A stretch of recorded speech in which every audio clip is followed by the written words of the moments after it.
Right.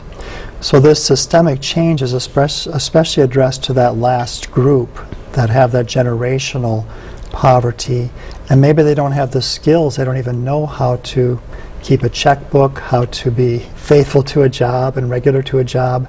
And so these are skills that have to be taught to them. That's one piece of it.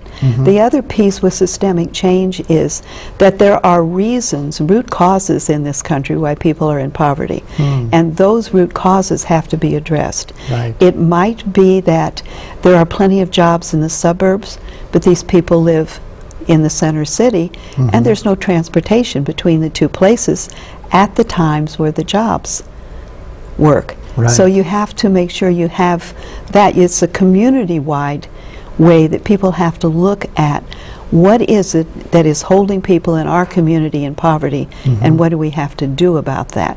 How do we go beyond? Do we need to do something with child care? Is it around health systems? Because it's very complex. It's not just one thing that keeps a family in poverty. And that's where that relationship is so necessary, to try to connect and to understand what are those obstacles toward them advancing.